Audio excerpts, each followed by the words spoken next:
श्री गोकुल नाथ की जय।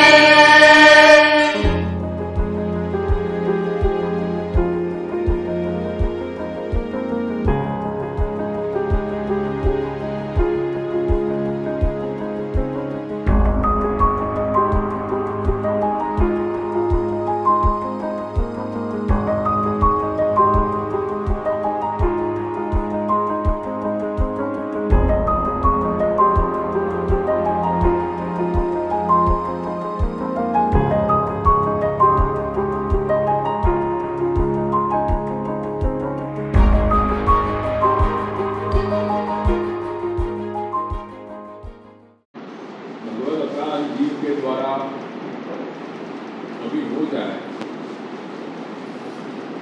तो हमें सेवा को एक बहुत सामान्य उदाहरण श्री पुरुषोत्तम जी ने में केवल तो थोड़ा अंश में पढ़ के सुनाना चाहूँ। भगवत अपराध हो जाए सेवा में न मतम देव देव से स्वामी समर्पण या पंक्ति के संदर्भ में वो क्या है कैसे है वो जरा सुनने जैसा है।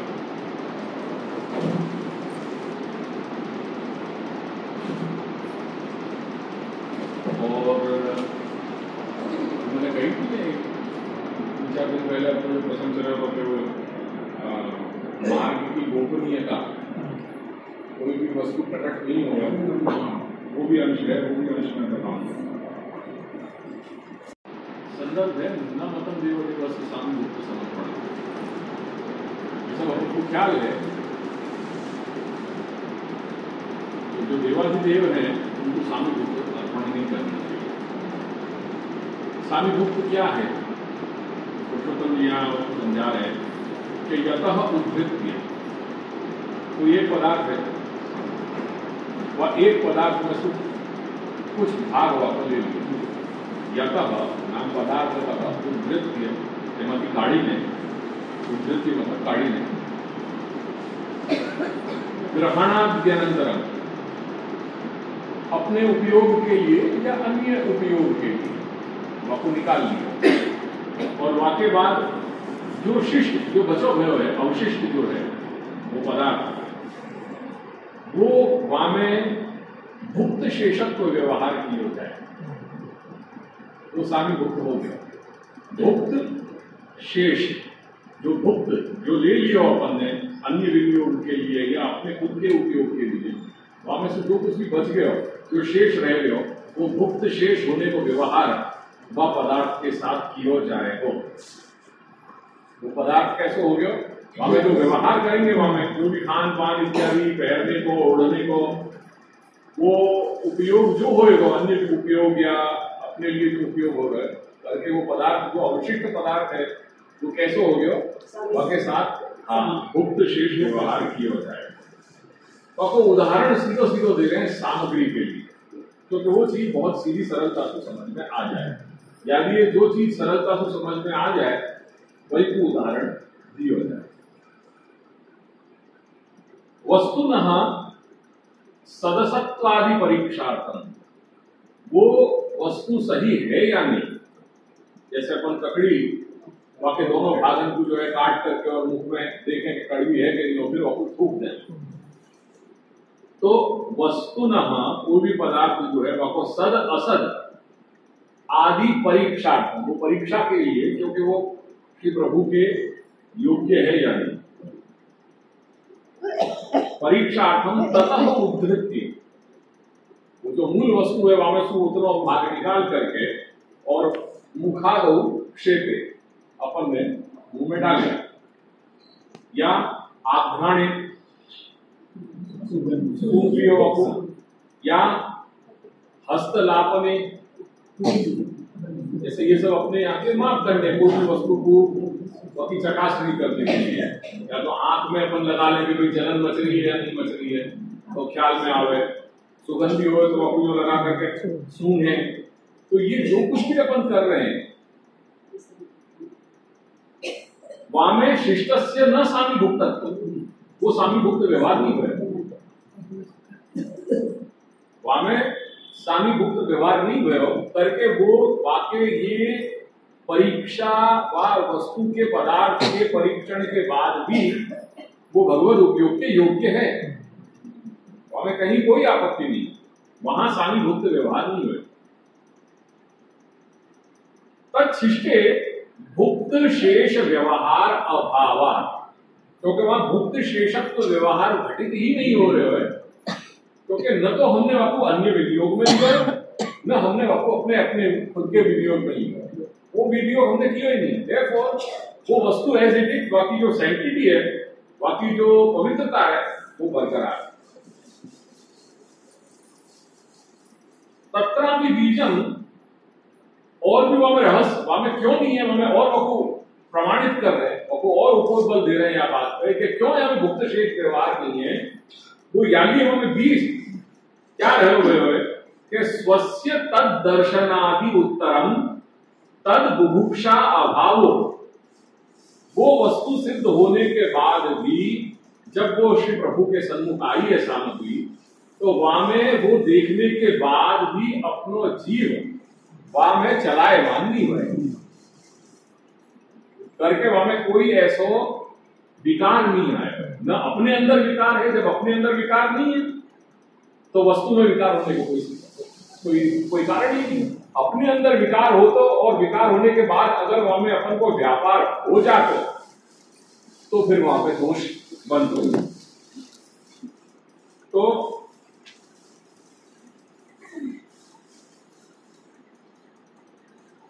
तत्रापि बीजम स्वस्य तद दर्शनादि उत्तरम तद बुभुक्षा भावो।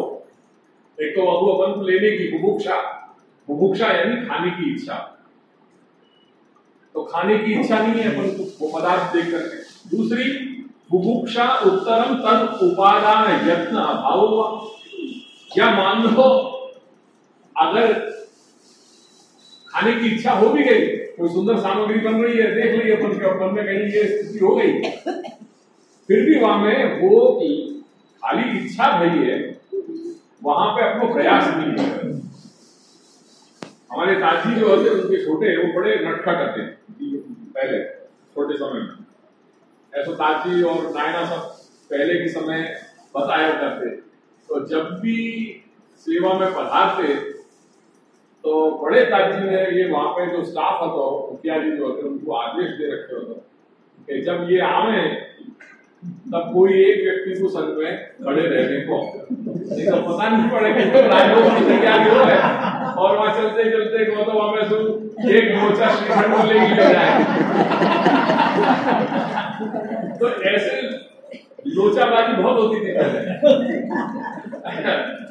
तो ध्यान रखना पड़ता था। तो यदि पुनः कस्यचित बुभुक्षा उत्पत्ति, खाने की इच्छा हो गई, तदा तस्य चेतनस्य एव अपराधित्व, जो चेतन तत्व है, चेतन कौन? जीव हो गया। तो जो जीव है, क्योंकि वो तो जड़ पदार्थ है, जो सामग्री है या जो पदार्थ है वो जड़ है, करके वहां में कोई चीज विकार नहीं आ रहा, विकार अगर कहीं आ रहा है तो वो अपने अंदर है, क्योंकि आपको ग्रहण करने की, आपको उपयोग करने की बुभुक्षा हो गई। तो तदा तस्य चेतनस्य एव अपराधित्व, अपनो अपराध है। क्यों? वहां मानसिक व्यभिचार हो गया, मन में अपने अंदर विकार आ गया। न तो अचेतनस्य वस्तुना सामीभूतत्व, ऐसी स्थिति में भी जो अचेतन पदार्थ है, जो सामग्री है, वहां में कहीं पे भी सामीभूतता नहीं आई अब तक। यानी वो ऐसी स्थिति में भी अपने लिए दोषावह है, पर प्रभु के उपयोग में वो वस्तु आ सके। अब कह रहे हैं, अब जाके आगे की कक्षा बता रहे हैं कि यदा तु बुभुक्षा उत्तरम, खाने की इच्छा के बाद इंद्रिय व्यापार, जब इंद्रिय व्यापार हो गयो, मतलब अपनो हाथ आगे बढ़ गयो और अपन ने वाची ग्रहण कर लियो, तदा तु वस्तुनि अपि दोषा, फिर तो वस्तु में भी दोष आ गयो। इति तादृशस्य समर्पणम क्रिया दूषकत्वात् न सम्मतम। ऐसी स्थिति में क्योंकि इंद्रिय व्यापार हो गयो, और इंद्रिय व्यापार होने के कारण ऐसी अपने लिए स्वोपभोग या अन्य उपभोग के लिए उपयोग के लिए ग्रहण करी गई जो वस्तु है वो क्रिया दूषकत्वा, वो समर्पण नाम की जो क्रिया है वो क्रिया में दूषण रूप होने के कारण वो वस्तु में भी दोष आ गए या ये ऐसी वस्तु श्री ठाकुर जी को समर्पित नहीं करी जाएगी। इति अर्थाभाव।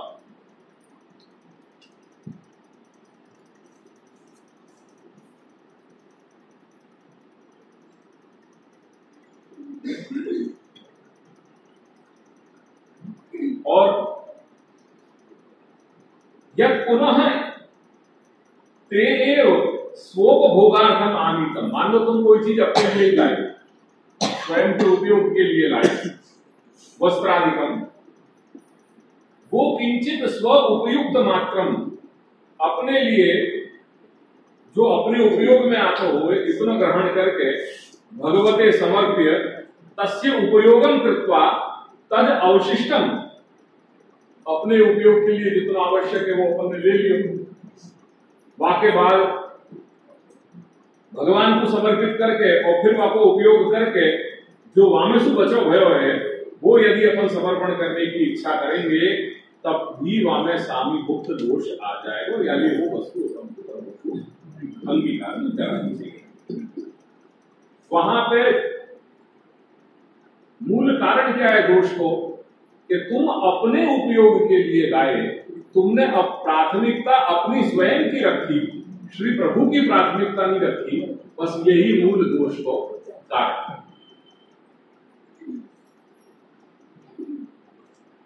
यानी ऐसे पदार्थ या ऐसे वस्तु को जब तुम श्री प्रभु को अर्पण करोगे और फिर प्रसादत्व, एक तो वह प्रसाद वाको व्यवहार हो पाएगा, जो प्रसाद क्या हो जाएगा, फिर ठाकुर जी को जो अर्पण किया उसके बाद वो प्रसाद भी बन जाए, पर फिर वो जब आपको विनियोग होगा, क्योंकि तीन चीज घटित होनी बहुत जरूरी है, एक तो समर्पण, वाके बाद वाको प्रसाद, निवेदन, समर्पण और विनियोग, ये तीन कक्षाएं जो पहली स्टेज, दूसरी स्टेज और तीसरी स्टेज में घटित होनी चाहिए। जब वो तीसरी स्टेज में घटित हो जाएगी, जब विनियोग होगा तभी वो सेवक धर्म की पूर्णता हो रही है, नहीं तो कहीं ना कहीं कमी है। जो वस्तु निवेदित भई है वो निवेदित वस्तु जब तक वहां में नहीं आ रही है, विनियोग नहीं हो जा रहा है आपको, तब तक वो बात बनेगी नहीं, वो विनियोग होना जरूरी है।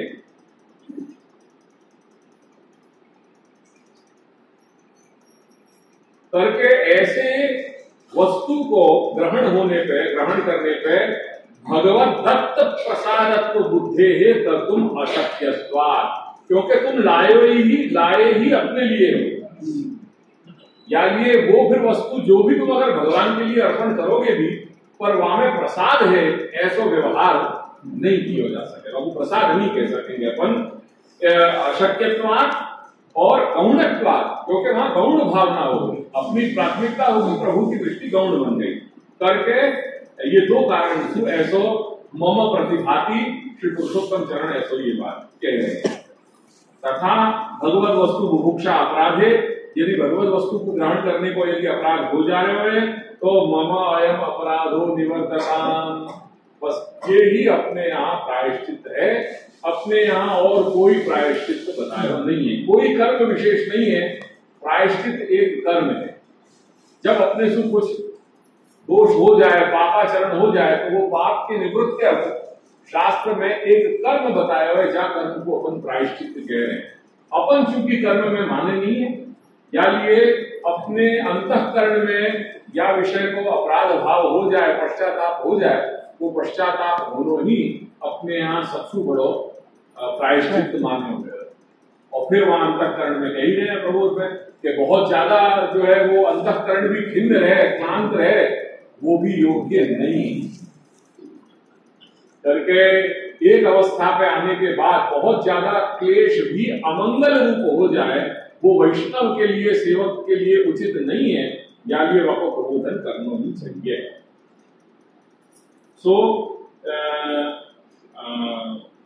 मम अयम अपराधो निवर्तताम पुनश्च म आधु।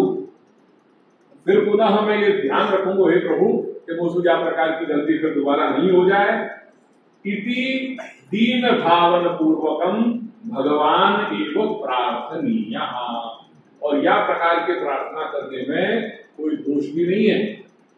तो ऐसी जड़ता मत रखियो कि एक जगह यहाँ ये कहो जा रहे हो कि भगवान प्रार्थनीय, और दूसरी जगह वहां अंतःकरण प्रबोध में या विवेक धैर्य आश्रम में कहेंगे कि प्रार्थना न कार्य, कि प्रार्थना क्यों करनी चाहिए भाई, स्वामी भी प्राय संशय।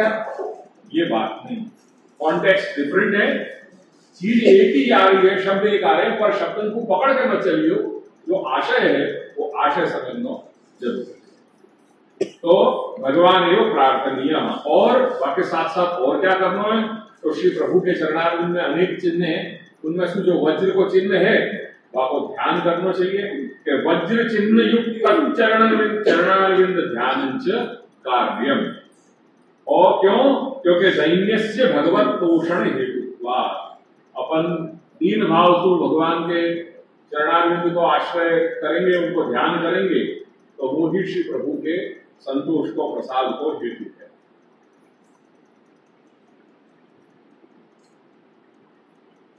यक्षौष निसृत प्रवरोधकेन तीर्थेन मूर्धन्य अधिकृतेन शिव शिवो। शिव स्वयं कल्याण रूप है, कल्याण करने वाले हैं। तो शिव में भी शिव रूपता काय के कारण आई? क्योंकि जब जाकर के गंगा मैया उनके मस्तक पे जा विराजी, उनके वो गंगा मैया के सामर्थ्य के कारण शिव में कल्याण प्रदान करने की सामर्थ्य उनके अंदर आई। वो गंगा को संग कहां से है, उनको संबंध कहां से है? श्री प्रभु के चरणारविंद। तो प्रभु का चरणारविंद ऐसे है कि जिनसु प्रकट होकर के गंगा जब श्री भगवान महादेव के, शिव के जो है मस्तक पे विराजी है, तब उनमें वह प्रकार को सामर्थ्य प्रकट भयो। तो ऐसे भगवत चरणारविंद को ध्यान करो कि जो अपने सारे एक पाप नहीं और शैल और पापन के पर्वतें क्यों नहीं हुए, पर उन सारे को जो है वो हटाने में सर्वसमर्थ। ऐसे भगवत चरणारविंद को ध्यान करना चाहिए। ध्यातुर मन शमन शैल, शैल शब्द को प्रयोग किया है। सरित प्रवरो निष्कृष्ट वज्रम ध्याये चिरम भगवत चरणारविंदम। जबकि बहुत सुंदर सुबोधनी जो है वो नायना ने पल्ली पार में, अगर याद हो तो शायद 1-2 साल पूर्व में यही श्लोक, उसकी पूरी सुबोधनी को पूरा जो है वो वचनामृत करे थे। बड़े सुंदर ये वचनामृत है। तो ये द्वितीय स्कंद में भगवान कपिल के वाक्य हैं, इनको अनुसंधान अपन को करना चाहिए। और किंच भक्ते है पापनाशकत्वस्य पूर्वं साधितत्वेन तद्ध्यानात्मक स्मरणेपि तथात्वस्य औचित्याच्च भगवत चरण चिन्ह भूत अंकुश ध्यानम अपि कार्य। तो जैसे भगवत चरणारविंद में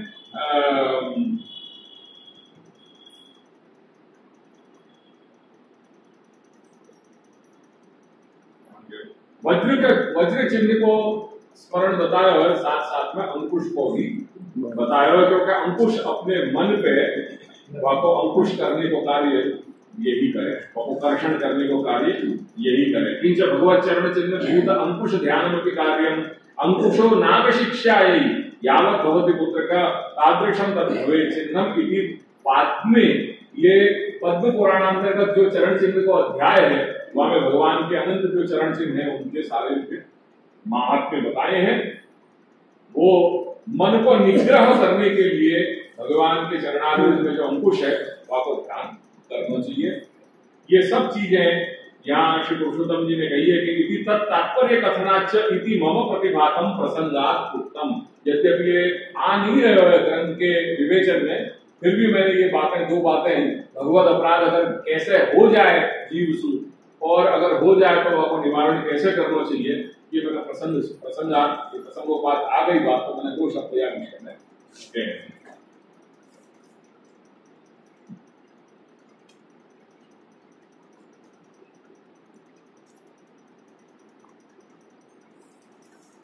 करके जीव बार बार ये सोच रहे हो कि मेरे से भगवत आज्ञा उल्लंघन को अपराध हो गया, करके श्री प्रभु मेरी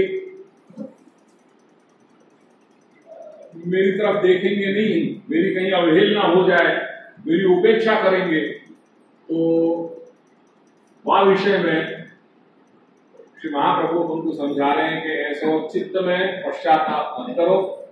विलंब कहीं हो भी रहे हो तो वो विलंब को शिक्षा मान करके और जितनी जल्दी हो सके अपने मन को स्वस्थ करने के लिए, अपने अंतःकरण को स्वस्थ करने के लिए भगवत सन्मुखता, भगवत सेवा, भगवत कथा वार्ता में प्रवृत्त हो, वो अपने आप सहज रूप से वो अंतःकरण को प्रवृत्त करेगा।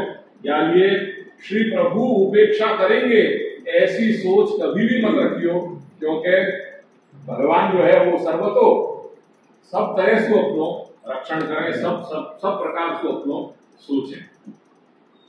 फिर भी जीव है, अनेक बार वाके मन में कहीं ना कहीं संकल्प विकल्प चलते ही रहे। इतना प्रबोधन करने पे, इतना आश्वासन देने पे भी फिर कहीं मन में ऐसे विचार आ जा रहे हैं कि यद्यपि उपेक्षा न करिष्यति, चलो उपेक्षा नहीं करेंगे, पर अपराध तो हो गया और अपराध होने के कारण आपने ये बात बताई, तथापि वह प्रकार की जो पहले जो मेरे ऊपर जा प्रकार की कृपा होती, कदाच मान लो वह प्रकार की उतनी कृपा नहीं करें तो उतनी कृपा नहीं करें जैसे पहले आती, तो क्या करना? यद्यपि उपेक्षा न करिष्यति, श्री प्रभु उपेक्षा नहीं करेंगे जीव की, भक्त की, तथापि अपराधस्य जातत्वात्, क्योंकि अपराध हो चुके है, या ये पुनः पूर्ववत जैसे पहले मेरी स्थिति थी, भगवत आज्ञा जब मैं मानतो होतो तब वह समय जैसी कृपा आती, मेरी सन्मुखता आती, सब कुछ आती, ऐसी पुनः पूर्ववत तादृशी कृपा न करिष्यति, कदाच वह प्रकार की कृपा नहीं करें। तो इति मनः संदेह निवृत्त्यर्थम, यदि यह प्रकार को अपने मन में संदेह हो तो वाक्य निवारण के लिए श्री महाप्रभु समझा रहे हैं जीव को कि तू या प्रकार से अपने अंतःकरण को प्रभु कर कि सर्वम समर्पितम भक्त्या कृतार्थोसि सुखी भव।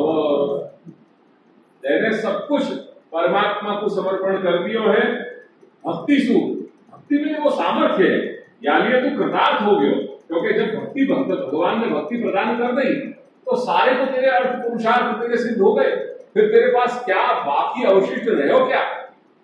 भगवान और श्री उद्धव के बीच में जब संवाद हो रहे और एकादश स्कंद में जब भगवान ने श्री उद्धव को आज अपने भागवत धर्म को उपदेश दिया है, वो भागवत धर्म के उपदेश देने के बाद कह रहे हैं कि एवं धर्म ही मनुष्याणाम उद्धव आत्मनिवेदिना, हे उद्धव एवं धर्म ही, जो आत्मनिवेदी व्यक्ति है, जो आप जाने जा भक्त ने आत्मनिवेदन कर लियो है, हे उद्धव ऐसा भक्त जब मेरे द्वारा बताए गए या प्रकार के भागवत धर्म को अवलंबन करेगो तो मई संजायते भक्ति ही, मेरे अंदर सम्यक प्रकार से जायते नहीं, वह मैं सम उपसर्ग बताया, तो संजायते भक्ति ही, वाके अंदर मुझ परमात्मा में ऐसी नित्य भक्ति सिद्ध हो जाएगी। अब जब भक्ति सिद्ध हो गई, वो भक्ति की प्राप्ति हो गई, तो को अन्यो अर्थ अस्य अवशिष्यते, फिर या के लिए भक्ति सिद्ध हो जाने के बाद फिर और कौन सा अर्थ, कौन सा प्रयोजन, कौन से पुरुषार्थ बाकी रह गए? सब कुछ तो प्राप्त हो गया।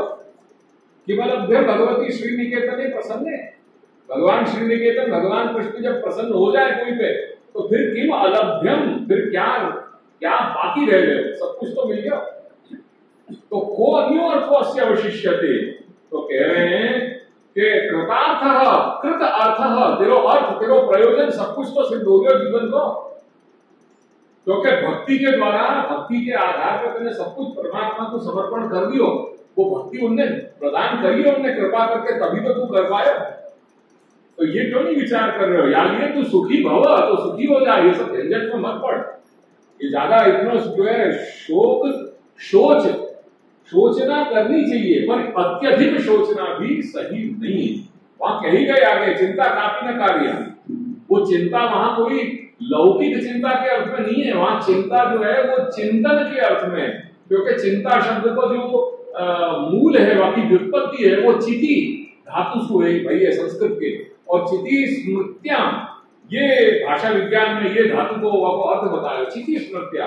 तो चिंता अपन बहुधा लोक व्यवहार में नकारात्मक रूप सुने। वो चिंता अपनी लौकिक चिंता की बात नहीं करी गई है कि भाई चिंता ना करनी चाहिए, पर वो चिंता वहां चिंतन के अर्थ में है, स्मरण के अर्थ में, चिति स्मृत्याम ये धातु है करके वो चिंता नहीं करनी चाहिए। यानी जिनने आत्मनिवेदन कर लियो है उनको अपने जीवन संबंधी, उनको भरण पोषण कैसे होएगा या विषय में उनको चिंता नहीं करनी चाहिए। ये जो शब्द, जो प्रकरण, जो अर्थ ऐसा घटन करना चाहिए कि जो प्रकरण से जुड़ा हुआ हो। हर जगह अगर बैठा देंगे तो दशरा मशरा हो जाएगा। अब लोग आपको एक स्टेटमेंट लेकर के चिंता काफी न कार्य, चिंता काफी न कार्य बोलते हैं। अरे भाई वो चिंता काफी न कार्य कोई ऐसा लौकिक स्टेटमेंट नहीं है कि जो जहां मन में आई, जहां मर्जी आई वहां पे आपको उपयोग करो। आपको संदर्भ समझने को प्रयास करो। वो नवरत्न में आयो है।